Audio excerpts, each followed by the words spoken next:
You can prepare for months to sit in this chair, but the environment takes over in about 30 seconds. The ceiling fan chops the air. The clock ticks loud enough to echo. Your body knows it is under threat before a single word is spoken. Across the wooden table sit 5 senior officers. They carry decades of rank and experience, looking down at a single candidate whose hands will not stop shaking.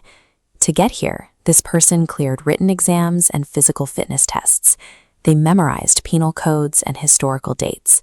But there is no syllabus for what happens in this room. Reciting textbook definitions of the law does not tell a superintendent how you will react when a riot breaks out or when a local official demands a favor. The street rarely offers a multiple-choice question. The board has moved past checking qualifications. They are watching the candidate's nervous system, waiting for the moment when a rehearsed answer finally cracks under the weight of the room. It is an environment designed to strip away pretense. The silence, the unblinking stares, and the precise pacing of the questions are all intended to find the candidate's breaking point. The interviewers are watching for small tells, a sudden shift in eye contact, a stuttering breath, or a microsecond of hesitation when asked to choose between safety and duty. To walk out of this office with a badge, the candidate must navigate 4 escalating psychological traps intended to break their composure and reveal their true instincts. The first volley is simple. An officer leans forward and asks the most common question in law enforcement. What is your biggest responsibility as a police officer? You can see the physical panic in the candidate. Their breathing is shallow, their posture rigid. Yet when they open their mouth, the response is clear, speaking about public service and duty. To the officers, this response anchors the candidate's motivation. It suggests they see the badge as an obligation rather than a path to a government paycheck. As soon as that motivation is stated, the officers pivot. They present a scenario where a wealthy suspect offers a massive bribe to look the other way. The board demands an immediate response. Any time spent weighing the money, even for a second, is interpreted as a failure of character.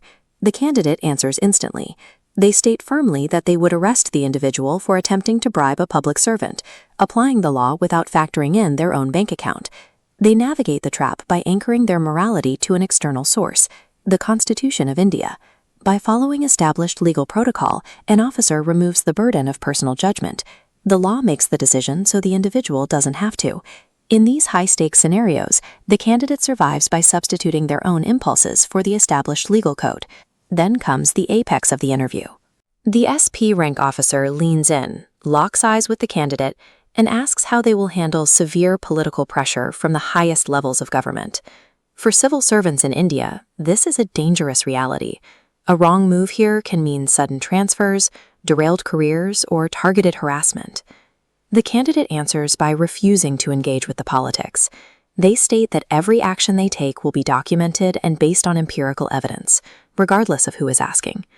By removing their own ego from the equation, they make themselves a blank wall. There is no personal defiance to attack, only the rules of the state. Having hit the peak of the stress test, the board drops the tension.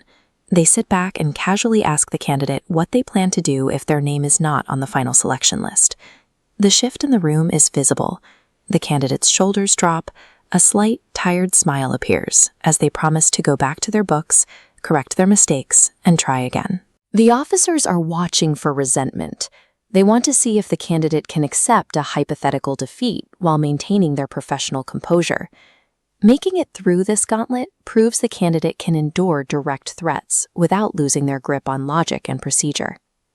Outside the quiet isolation of the office, the fury of the interview room collides with the tangled reality of a Madhya Pradesh street. Every question the officers asked inside that room corresponds to the forces an officer encounters out here every day. For the men standing guard in camouflage and latis, corruption is a physical reality, presented by people trying to bypass the system in real time. The interview's controlled pressure is training for a sudden crisis. There is no time to think when carrying victims to safety. Protocol must be reflexive. The burden of navigating political demands follows an officer throughout their career, reaching the highest levels of leadership where decisions affect millions. The board expects the trembling hands and the cold sweat. These physical reactions to stress are a given. The test is whether they dictate the candidate's choices.